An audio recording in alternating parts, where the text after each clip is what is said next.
Jai Hind everyone. I am Vivek Kumar Pansari, Assistant Professor in Department of Mechanical Engineering at Ajay Kumar Garg Engineering College, Ghaziabad. So, in this particular video, I am going to discuss about the mechanics of deformable bodies. So, it will be covered in two parts. First, strength of material 1, the introduction about this particular topic, then some more concepts and numerical problems related to strength of material. But the scope of these videos will be limited up to the syllabus related to KME 101T. So, in mechanics, what we discuss generally? In mechanics, we are concerned about force and its effect on body, and that body may be rigid, that body may be deformable. So, if a body is changing its shape or size when a force is applied, then we can say the body is deformable type of body. So, a deformable body is defined as a body on which the distance between 2 points changes under the action of some forces when applied on it.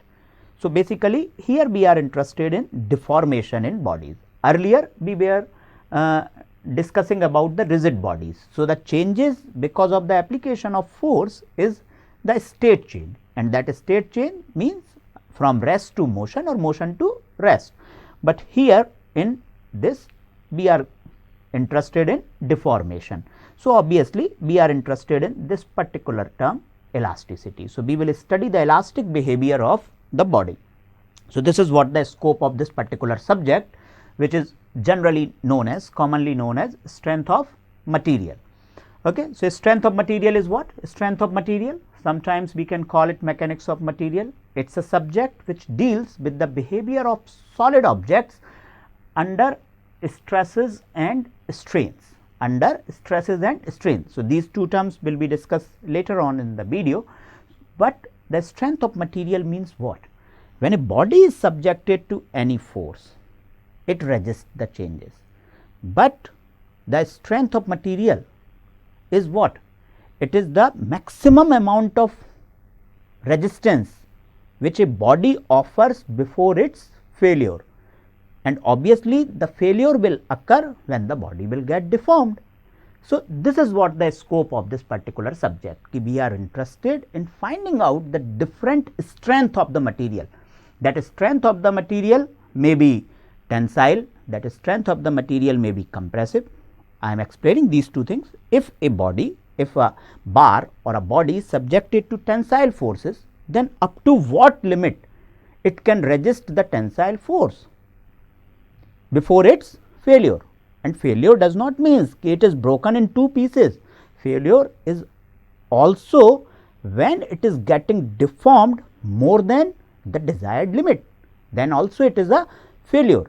If it is not performing that behavior which is expected, then also it is a failure. So, strength of material. So, a material is suitable for tensile load, some other material may be suitable for compressive load. So, suppose if I am compressing some body, then up to what limit it can resist that compressive force, that compressive stresses. Similarly, impact strength, similarly shear strength, because when we have to transmit power, then a shaft is submitted to torque, and whenever a torque is applied, shear stress is developed on the each section of the shaft. So, is the shaft suitable to bear that much of shear stress? So, that is what the scope of this particular subject, strength of material. So, whenever a material is subjected to any kind of stress, so maximum amount of resistance which a material can withstand without the failure of that body is known as strength of material, and this is what the scope of this subject. So, this is why we are interested in structural members, beams, columns, shafts. So, these are the things which we are designing or we are analyzing with the help of this particular subject. Already covered these two things, rigid body and deformable bodies. Now, I think the term strength of material is clear what we are supposed to study here. So, mechanics of deformable bodies, this is what again the scope of the subject, the mechanics of deformable solids, which is a branch of applied mechanics. is known by several names: mechanics of material, mechanics of solid. The mechanics of deformable bodies is more concerned with the internal forces. Why I am talking in terms of internal forces? Because whenever we are applying any force to deform the body, then because of its intermolecular forces, it resists the changes. And mainly we are in this particular subject, we are interested in studying about these internal forces, these internal resistances. So, this is what the scope of this subject. These are some common assumptions when we go for the analysis or study of this particular subject. The material is homogeneous and isotropic. It means its density remains same. Isotropic means all mechanical properties, elastic properties are direction independent, properties are same in all the direction. Material is assumed to be prismatic, geometrical shape. Okay. Load is assumed as a static load, not necessarily static load, but many times we deal with static loads only. Okay. The material is assumed to be continuous and deformable. Yes, continuous, this is what the assumption in mechanics also, the concept of continuum was there, and deformable. Obviously, in this particular subject, strength of material, we are interested in deformable type of bodies. Generally, the self weight of material is neglected because the loads for which the body generally suffers is quite high as compared to its self weight. Material is assumed to be stress free, yeah, no pre-stressed condition. So, these are the certain assumptions we go when we do the analysis, when we go for the concepts of strength of material. Now, the important term which is necessary here is stress. What basically the stress is? Okay. As I already told, whenever a material is subjected to any deforming force, because of its intermolecular forces, it resists the changes, and that resistance offered by material, the resistance which is offered by material when taken with respect to area, which area? The area on which that force is applied or on which that resistance is developed, that is what known as stress. So, internal resisting force offered by body per unit of area, that particular term is known as stress. Okay. So, when a material is subjected to an external force, a resisting force is set up within the component, and the internal resistance per unit area acting on the material, that is what known as stress, and it is denoted by generally sigma. So, P is the applied force. As we can see from the diagram, there is a body, there is a block which is subjected to external force P. Because of this force P, it is getting elongated, but obviously this block is resisting this deformation, and this resisting force is equal to P. So, the stress in the body, stress offered by the body, it is what the sigma equal to P upon A, internal resistance per unit area. This must be very clear. Sometimes we get confused with the pressure, because pressure is also having the similar unit and same dimension, but pressure is because of the, generally we talk about in terms of external force, but stress we talk in terms of internal resisting force. Stress, if I consider myself stressed, it is not because of the external conditions, it is because of the internal reactions, internal feelings. This is what the reason behind the stress of any human being. So, we can relate from that point also. So, the stress is because of the internal resisting force. So, stress, I hope it is clear. The unit is Newton per meter square. It can be also taken in terms of Pascal, kilopascal, megapascal, gigapascal. So, all the units and their conversion are written over there. Okay. So, this is what the stress is. Now, the stress, the mathematical formula for stress, internal resisting force per unit area, dimensional formula we can get the dimensional formula for force is mLt minus 2. For area it is L square. So, it is coming out ml minus 1 t minus 2. Okay. The type of stresses for our scope we can consider it as a two. Okay. Normal stresses and tangential stresses. So, normal, whenever the applied force or the resisting force offered by body is perpendicular to the cross section. So, consider this particular body. If I am applying the tensile force, then that tensile force is obviously perpendicular to this plane. So, it is normal to this plane. So, that is why I will call it normal stress. So, obviously, the resistance will also be perpendicular to the plane. So, this is what the normal stress. Tangential, whenever the applied force, suppose this is the body and I am applying the force which is parallel to the plane of application, So, obviously, it is tangential. So, the resistance offered by body in this particular condition will be termed as tangential stress. So, normal and tangential stress. So, normal stress, as we have already seen this particular diagram, the force is perpendicular to the transverse plane. So, it will be termed as normal stress, and in the second one here we are observing what? We are observing that the force which is applied on the body. So, obviously, the resistance offered by the body will also be tangential to the surface, tangential to the area. So, a force acting in generally horizontal direction, especially a force that produces mountain folding type of thing. So, this is what termed as tangential stress. Normal stress can be tensile or compressive. There may be two nature. Yeah. So, if the force is away from the body, then it is tensile stress. The resistance offered by the material can be treated as tensile stress. Whenever the force is towards the body, compressive in nature, then the stress will be compressive. Okay. Tensile stress will try to elongate the body, whereas the compressive stress will try to reduce the length of that body. So, tensile and compressive.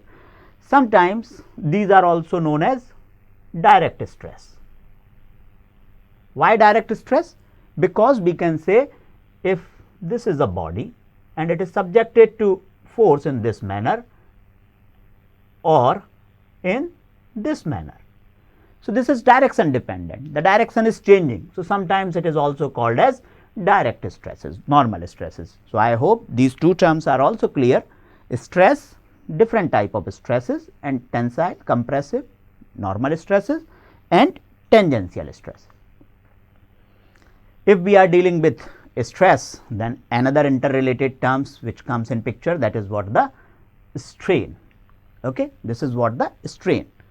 So, whenever a body is suffering any load, any force, it will be deformed, and that deformation causes the change in dimension. The ratio of change in dimension with respect to original dimension, this is what termed as strain. Okay. So, if I say this is a body, okay, it is subjected to force P, because of this its length is increased. So, this is what the deformation or the change in dimension. Ratio of this with actual dimension, earlier its length was L. So, delta L upon L, this is what the strain, and this is what the strain in length. So, this is what it is not necessary ki strain is always in terms of length. Strain can be treated in different manners which we will be discussing. So, strain, it must be clear, whenever a body is subjected to any load, it deforms. Because of its deformation, the dimensions are getting changed.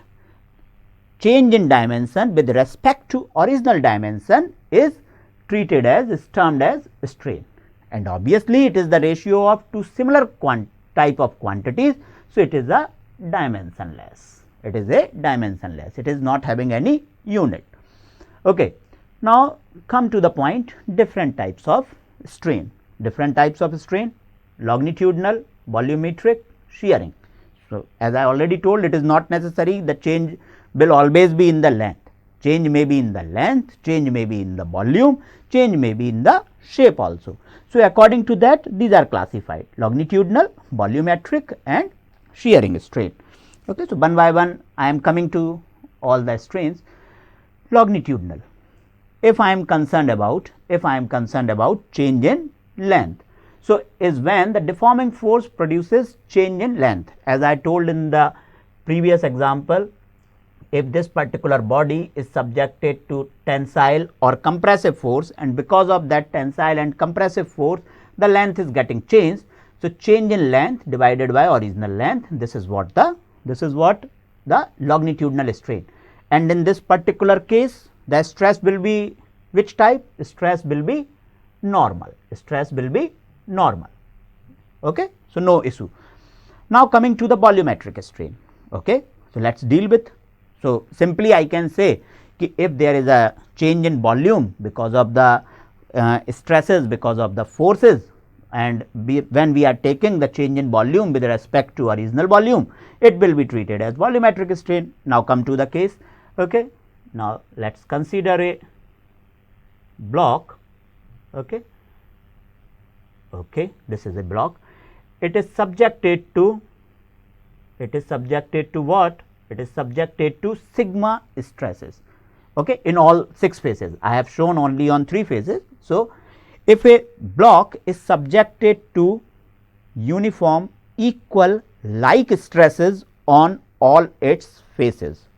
Again I am repeating, if a block is subjected to like means similar kind, if it is tensile then tensile, okay, all the stresses are tensile. Equal means the magnitude of all the stresses is same, all the stresses is same. Okay. So, if a block is subjected to like and equal stresses, then what will happen with this? Obviously, either its volume will increase or decrease. Okay. So, that change in volume when taken with respect to original volume, it will be treated as volumetric strain, and the stresses again will be normal, stresses are normal on the plane. Okay. Third type is shearing strain, which is related to shape change. It is not, in earlier 2 cases the shape is not changing, only the dimensions are changing, but in this case the shape is changing. So, if I consider a block, I am taking a simple diagram, okay, to the force which is parallel to its plane of application, then because of this there is a possibility of deformation, there is a possibility of deformation like this. Okay. Okay. Just consider a block on which I am applying a parallel or shear force, okay, tangential force, then obviously the shape will change. So, earlier the shape is like this, now the shape is like this. So, shape has changed. So, this is what termed as shearing strain, and generally the shear strain is measured in terms of angular shift, in terms of angle theta. So, what is here? It is considered when the deforming force produces change in shape of the body. It is measured by angle theta. This is angle theta, or I can say the angle phi. Okay. So, this is what the shearing strain or shear strain, if I have to take from here, then shearing strain is theta, and this theta will be measured in terms of tan theta. So, tan theta from this particular triangle, what I can write? Delta x upon L. So, this is what the shearing strain. So, here these things are clear. First is stress, second is types of stress, then different types of strain. One more thing I would like to take here, that stress, which type of stress is because of force. Force is a vector quantity. For defining the effect of force at any point, we need 3 things. What 3 things? We need magnitude, direction, as well as the point of application. But whenever we are dealing with stresses, then what we need? We need again 3 things: the magnitude of stress, direction of stress, and the plane of application. Here in this term, here in this diagram, the plane of application is this. When I am talking about the tangential stress, then I am interested in this plane. So, obviously, whenever you are dealing with stress, then we must know three things: the magnitude of stress, direction of stress, magnitude, direction, third thing which is important, the plane of application. And stress is not a vector, it is tensor. Okay.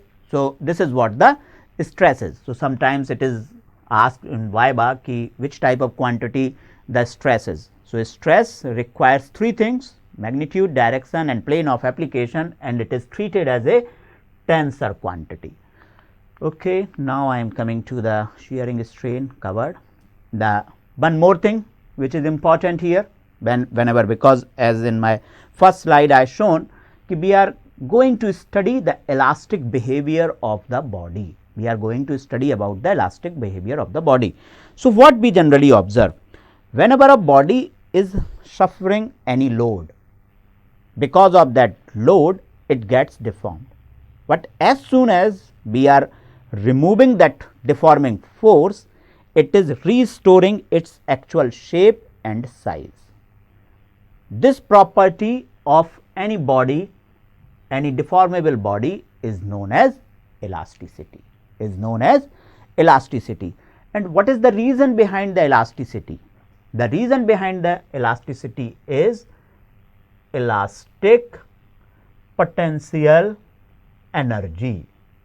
Elastic potential energy of what? Elastic potential energy of the molecules of that body. So, obviously, this body is consists of number of molecules. These molecules are having certain intermolecular forces. Whenever we are applying any force, either it is tensile, compressive, shear or the torque, definitely that intermolecular forces will be disturbed, and whenever we are performing any deforming action, then certain work has to be done against these forces, and that work done is stored in form of potential energy, which is known as elastic potential energy, and this is the reason behind the elasticity. So, this property is important.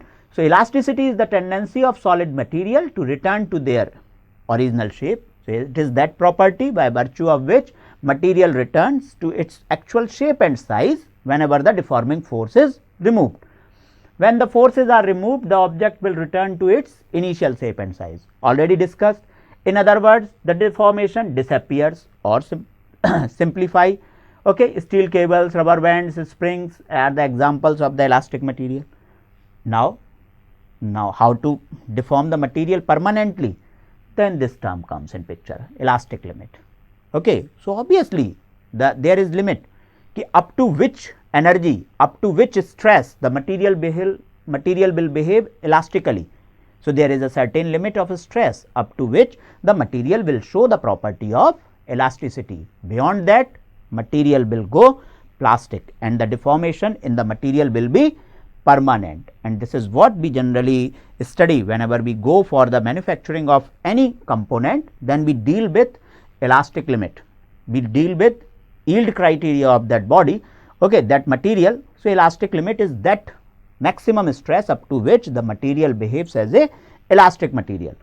So, is the maximum stress from which an elastic body will recover to its original state? It differs widely for different materials. Yes, it is very high for a substance like steel and low for a substance like lead. Okay. So, this is what the meaning of elastic limit. Again, I am emphasizing on this point because it is very important. Whenever we are going to perform the permanent deformation in manufacturing processes, then this limit must be known to that material. If we are dealing only within this limit, then obviously the material will recover its shape. So, no permanent deformation will be there. So, generally whenever we are dealing with manufacturing operations, we have to study the elastic limit of that material also. So, this is what the scope of this particular subject. In this particular video, I would like to introduce only the basic fundamental things of the strength of material. Again, naming stress, strain, different type of stresses and strain, and what is the scope, elasticity. Okay. So, this is what this is what we covered in my coming videos. Definitely we will be discussing the things in more detail. So, I hope all these things are clear. So, in case of any doubt, we can discuss in the next video. So, thank you for watching the video. Thank you very much.